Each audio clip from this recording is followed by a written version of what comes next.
I remember the first time I stepped into a college fraternity party. It was like stepping into a live-action version of a reality show, where the theme was, how many bad decisions can you make in one night?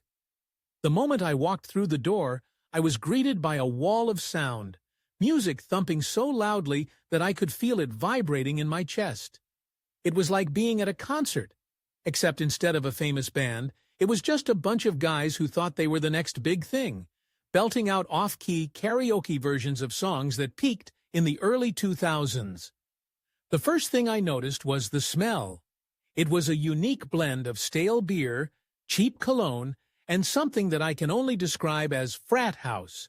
You know that smell, the one that lingers in the air like a bad decision you can't quite shake off. I took a deep breath, half expecting to taste the regret on my tongue. But hey, I was here for the experience, right? As I navigated through the crowd, I was struck by the sheer number of people crammed into this house. It felt like a human sardine can. I was dodging bodies left and right, trying to avoid spilling someone's drink or stepping on a toe. And let me tell you, the dance moves on display were something else. It was like watching a group of baby giraffes trying to find their footing. There was a guy in the corner who was so convinced he was the next dance sensation that I half expected him to pull out a cape and start flying around the room. Then there was the bar. Oh, the bar. It was a makeshift setup on a rickety table, manned by a couple of guys who looked like they had just graduated from the School of Mixology via YouTube tutorials. I approached cautiously, eyeing the array of colorful liquids that looked suspiciously like they had been mixed with a side of regret. I asked for a drink, and the bartender handed me something that was either a cocktail or a science experiment gone wrong. I took a sip, and it was like drinking a fruit salad that had been left out in the sun for too long. As the night wore on, I found myself in a conversation with a guy who was so enthusiastic about his major that I thought he might burst into song. "I'm studying economics," he exclaimed, as if he had just discovered the meaning of life.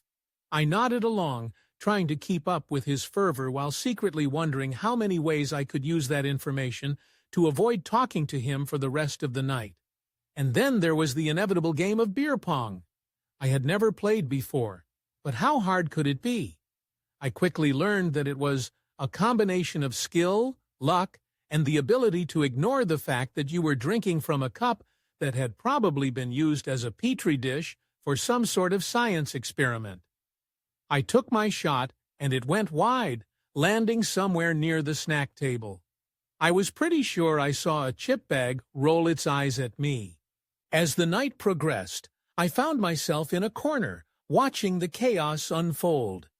There was a guy trying to impress a girl with his sick moves, which mostly consisted of him flailing around like a windmill. Another group was engaged in a heated debate over whether pineapple belonged on pizza, which, let's be honest, was the most intellectual conversation happening that night. Eventually, I decided it was time to leave. I stepped outside, taking a deep breath of fresh air, and realized that I had survived the night. I had witnessed the absurdity of college life, the camaraderie, and the sheer ridiculousness of it all.